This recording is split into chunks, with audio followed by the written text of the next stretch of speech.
တမရကြီးဦးမင်းအောင်လိုင်းအဘတက်ကျုပ်ဒူးကျုပ်ညစ်ကိုတို့ကိုသိစေချင်ပါတယ်နောက်ပြီးလို့ရှိရင်ရဲတွေလည်းပါဝင်တဲ့အတွက်ကြောင့်မို့ရဲကျုပ်ကလည်းသိစေချင်ပါတယ်ကြားသိနိုင်ကြပါစေလို့လည်းဆုတောင်းပါတယ်ဘာဖြစ်လို့လဲဆိုတော့မြန်မာနိုင်ငံမှာလူကြီးမင်းတို့ချမှတ်ထားတာတက်ပြည့်ရနေတော့မှ35နှစ်ထိဆိုတော့မှစစ်မှုထမ်းမထမ်းဆောင်လို့မနေရပါတော့အဲ့လိုမျိုးသတ်မှတ်ထားပါတယ်သတ်မှတ်ထားတဲ့အတိုင်းလဲဖုန်းနံပါတ်တွေချပေးထားတယ်အကယ်၍များဥပဒေမဲ့ဆွဲတာတို့ဘာလို့ဆိုရင်တိုင်ကြားလို့ရပါတယ်ဆိုတော့မှဖုန်းနံပါတ်တွေထည့်သွင်းပေးထားတယ်တိုးတော်ညာလဲဒီဖုန်းနံပါတ်တွေကိုဆက်ရင်ဖုန်းနံပါတ်တွေကတစ်လုံးမှမကိုက်ပါဘူးရှင်ဥပဒေမဲ့ဆွဲလို့ရှိရင်တိုင်ကြားလို့ရတယ်ဆိုရင်ဖုန်းနံပါတ်ဖုန်းမကိုင်ဘူးဒီကောင်တွေဖုန်းမကိုင်တဲ့ကောင်တွေဖုန်းကင်ခိုင်းပါပဲရမယ်တရားဖုန်းကင်ခိုင်းရမယ်ကောင်တွေအဲကောင်တွေကကျွန်တော်တို့မိဘပြည်သူများရောဘောမများရောဝင်ရောက်ကြည့်ရှုနေတယ်ဆိုလို့ရှိရင်ဒီမျိုးသမီးပြောတာစဉ်းစားကြည့်မတရားမှုရှိရင်နော်တင်လင်းအောင်မတရားတာလုပ်ရင်ရိုင်းနေဝင်အောင်တိုင်းဆိုပြီးတော့တင်လင်းအောင်ကလုံးဝ public မှာကြီးညာရတယ်ရိုင်းနေဝင်အောင်အောက်ဖော်ပြပါဖုန်းနံပါတ်များတိုင်ကြားနိုင်ပါသည်ဆိုဒိန်းဆိုပြီးတော့မှဒီတင်လင်းအောင်ကထောက်တွဲလို့တော့ရိုင်းနေဝင်အောင်တိုင်မယ်ဆိုရိုင်းနေဝင်အောင်ဖုန်းနံပါတ်ခေါ်လဲရိုင်းနေဝင်အောင်ဖုန်းမကိုင်ရှင်းရောအဲ့တော့ဘယ်နေရာမှာတွားပြီးတော့မှကျွန်တော်နိုင်ငံတရားမျှတမှုဘယ်နေရာမှာတွားရှာရမလဲနော်တေချာတာဘယ်နေရာမှာတွားရှာရမလဲဆိုတာကတော့လုံးဝတေချာအဲ့တော့ तू ပြောပြတာတွေအရန်ကောင်းတဲ့ခါကျကျွန်တော်ဂျားထဲမှာဖြတ်ပြောပြချင်မှပြောပြလိမ့်မယ်ကျွန်တော်ဒီတိုင်းတချို့အကြောင်းအရာတွေကြရင်လွတ်ပေးလိုက်ပါမယ်ဗျအဲ့ဒါလေးတော့ဆက်ပြီးတော့မှတီးခံပြီးတော့နားထောင်ပေးပါဗျဟုတ်ဆရာကြီးပြောတဲ့အရှိနဲ့ဂျားထဲမှာဖြတ်လို့ရရင်နော်ဟုတ်နော်အဲ့ဒါလေးတွေကိုလူကြီးမင်းတို့သိစေချင်ပါတယ်နောက်တစ်ခုကအခုကပါစာခေါ်ယူမှုဆိုတာကဒါတရားဝင်ရက်ကွက်တစ်ခုမှာရက်ကွက်တစ်ကွက်မှာတလားဆိုရင်တလားလူပနေရတစ်နှစ်ဆိုရင်လူပနေရဒီရက်ကွက်ကဘယ်နှစ်ယောက်ဒီရက်ကွက်ကဘယ်နှစ်ယောက်ဆိုတော့မှဒီလိုမျိုးခေါ်ယူရမှာခေါ်ယူရဲဆိုရင်တော့မှတွေးစစ်ရမယ်တွေးစစ်လို့တွေးအောင်မှတာနဲ့စစ်မှုထမ်းရမှာဖြစ်ပါတယ်เนาะဒါကတော့စစ်မှုထမ်းခေါ်ဆောင်ခြင်းနဲ့ပတ်သက်ပြီးတော့မှအသက်ပြည့်ဆိုလို့ရှိရင်ကျောင်းသားမအပယဟန်တန်ဃာတွေကအစစစ်မှုထမ်းဆောင်ရတာဖြစ်ပါတယ်ဘယ်နိုင်ငံမှာပဲကြည့်ဒီဥပဒေစစ်မှုထမ်းဥပဒေဆိုတာဒီလိုပဲပြဋ္ဌာန်းထားပါတယ်เนาะသင်္ကန်းစီးနေတော့မှသင်္ကန်းဝတ်နာမည်ပါလာလို့ရှိရင်ဒီသင်္ကန်းကိုချုပ်ပြီးတော့လူဝတ်လဲပြီးတော့မှကိုယ့်ရဲ့နာမည်နဲ့သွားရောက်ပြီးတော့မှမဲလိမ့်နှိုက်ရမယ်မဲလိမ့်နှိုက်လို့နာမည်ပါတယ်ဆိုရင်သွေးစစ်ပြီးတော့သွေးအောင်နဲ့ဆိုမှဟာလားစစ်မှုထမ်းခွင့်ရတာအခုဟာကကျမတို့မြန်မာပြည်မှာကပါစာကိုခေါ်ယူတာတရားဝင်ခေါ်ယူတာမဟုတ်ပဲနဲ့အခုဟာကအိမ်တိုင်းရောက်ဆွဲတာနော်အကျန်းဖက်တွေဘက်ကလည်းဆွဲတယ်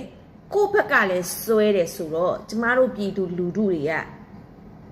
ဘသူ့ကိုအဖေခေါ်ယူဘသူ့ကိုပထွေးခေါ်အောင်ပါလဲအဲ့မှာသူကျန်းဖတ်တွေကလည်းဆွဲတယ်ဆိုတော့ပုံစံမျိုးသူပြောရတာဆွဲလားကျွန်တော်တို့ဒေါ်လာရေးရဲဘော်တွေကဘယ်တော့မှတင်အားဓမ္မလူသစ်စုဆောင်းတာမျိုးဆွဲတာမျိုးမရှိဘူးခုလက်ရှိတော်ထဲမှာရောက်နေတဲ့ဒေါ်လာရေးရဲဘော်တွေကလည်းမိမိစိ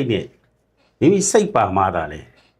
ဒါဒေါ်လာရေးမှာပါဝင်တာပေါ့နော်နောက်တစ်ခုကအသက်မပြည့်ဘူးဆိုရင်ကျွန်တော်တို့ဒေါ်လာရေးရဲဘော်တွေကလုံးဝလက်မခံဘူးဒါတွေသိအောင်လို့ပေါ့ဒါခုနကသူအဲ့မှာဂျာညက်ပြောသွားတဲ့ဥစ္စာလေးကတော့ကျွန်တော်လုံးဝကန့်ကွက်တယ်ပေါ့နော်လက်ခံနိုင်တဲ့အကြောင်းတရားမရှိဘူးဟုတ်တယ်အဲ့တော့နောက်ထပ်ပြီးတော့မှပြောရမယ်ဆိုရင်ကျွန်တော်တို့သာဆွဲမယ်ဆိုရင်ပါစာတော်ဖြစ်မသွားတော့တော့ကုံကောင်းကုံသွားနိုင်တယ်ဘာကြောင့်လဲဆိုတော့ကျွန်တော်တို့နယ်မြေတွေထိစပ်နယ်မြေတွေမှာကျွန်တော်တို့အချိန်မြေးဝင်ပြီးတော့မှရက်ကွက်အုပ်ချုပ်ရေးမှုတော်ဗျာခမရလာအုပ်ချုပ်ရေးမှုဆိုနှစ်ထင်တနက်နဲ့ဒိန်းဆိုတိတ်ပြီးတော့မှပြစ်နိုင်တဲ့အထိရက်ကွက်ထဲကိုကျွန်တော် UG တွေကရောက်နေတဲ့ကာလကြီးမှာဒီအိမ်မှာ PDF တာဝန်ထမ်းဆောင်နိုင်တဲ့ဒေါင်းဒီမောင်းဒီသိရမလားဟိုဗလားနဲ့ဇားနဲ့ 16နဲ့35ကြာရှိတယ်ဆိုကျွန်တော်တို့ကပြစ်စရာတော့မလိုဘူးလေတွားပြီးတော့လာလေးတနက်လေးထောက်ပြီးတော့ညီလာ PDF နဲ့လိုက်ခဲ့ညီလေးလာ PDF နဲ့လိုက်ခဲ့ညီလေးလာ PDF နဲ့လိုက်ခဲ့စွဲရင်တင်ကြဆရာကြီး9ယောက်10ယောက်ဆိုတာရက်ွက်တစ်ခုကိုအများကြီးရတယ်လို့ပြောချင်တာပေါ့နော်အဲ့တော့သူပြောတဲ့အထဲထဲမှာကသူကနှစ်ဖက်လုံးကဆွဲတယ်ဘသူ့ကိုဖေခေါ်ရမလဲဘသူ့ပထွေးခေါ်ရမလဲတော့သူမှမသိတော့ဘူးဆိုတဲ့ကိစ္စကတော့တော်တော်ဒါတော့နည်းနည်းလေးလွဲတယ်ပေါ့နော်ပြီးနောက်သူကမိနစ်20 fine ပေါ့နော်ဒါပထမ10မိနစ်သာ fine ပေါ့နော်အဲ့တော့မိနစ်20သာ fine မှာဒုတိယ fine မှာလည်းသူပြောသွားတဲ့အထဲမှာနည်းနည်းလေးလွဲချော်မှုလေးတစ်ခုရှိရပေါ့နော်ဒါနဲ့ပတ်သက်လို့ကျွန်တော်နည်းနည်းလေးပြီးသွားရင်တော့ထောက်ပြပေးမယ်ဗျဟုတ် ကျမပြောတဲ့စကားအတုံးနှုံရိုင်းချင်ရိုင်းသွားလိမ့်မယ်ဒါကတဲ့ပဲပြောတဲ့အတွက်ကြောင့်မို့နာလည်းမတက်နိုင်ဘူးဥပဒေအတွင်းကနေဗျောင်းတွင်းကနေပဲသွားချင်ပါတယ်ဆိုပြီးတော့မှ PDF တွေတောင်းညမ်းသူတွေအတွက်ကျတော့ဥပဒေလမ်းကြောင်းအတွေ့အကြုံတော့ဘောင်တွင်းနဲ့ခေါ်သွင်းပြီးတော့ကျမတို့ပြည်သူလူထုတွေကြတော့ဘာဖြစ်လို့ပြည်ဥပဒေဘောင်နဲ့ဘောင်အတွင်းကနေတော့မှမခေါ်ယူကြတာလေပုတ်ကြီးရဲတနေမူပါစာပါတာစာဒီသူစစ်ပေါင်းပြီးတော့မှဆွဲတာနော်ကျမစီမှာတိုက်စားတွေအများကြီးရောက်လာတယ်ကျမတော်တော်ဒီကိစ္စတွေကျမဝင်မပါခြင်းဝင်လည်းမပြောချင်ဘူးဘာဖြစ်လို့လဲဆိုတော့ကိုကစစ်ရေးကိစ္စနဲ့ပဲပတ်သက်ပြီးတော့မှဒီလုပ်တွေလုပ်တဲ့အတွက်ကြောင့်မို့ဒီပါစာစစ်တပ်ရဲ့စစ်စင်ရေးနဲ့သူနဲ့ပါဆိုင်လို့ အဲ့ဒါလို့လား သူကစစ်စင်ရေးကိစ္စတွေပဲလုပ်တာဆိုတော့ကျွန်တော်နည်းနည်းဖိတ်သွားတယ်ဒါတရားဖြူဟာမူလားမသိဘူးတော့နော်တက်မှမူကြီးလားတော့မသိဘူးပေါ့နော်ဘာမကြီးလဲတော့မသိဘူးအဲ့တော့ဒါနဲ့ပတ်သက်လို့ဆရာကြီးနေနဲ့ပြောစရာရှိတယ်ပြောမှဆိုတော့မကြောက်ဝင်မနာတာတွေဖြစ်သွားမှာဆိုလို့ရုပ်သမီးဆိုတော့ပြောတော့ဘူးပေါ့ဟိုသူကဟိုစစ်စေးကိစ္စတွေပဲသူဆောင်ရွက်တယ်ဆိုတော့စစ်တပ်ကဒါကဟိုပါကျွန်တော်တို့ကဒါဆရာကြီးဆိုလို့ခြင်းတဲ့ဟာကတော့လိန်ကိစ္စနဲ့ကျွန်တော်တို့ပတ်သက်ပြီးတော့မှဟိုလိန်ခွဲခြားပြီးပြောဆိုတာတော့မဟုတ်ဘူးဒါပေမဲ့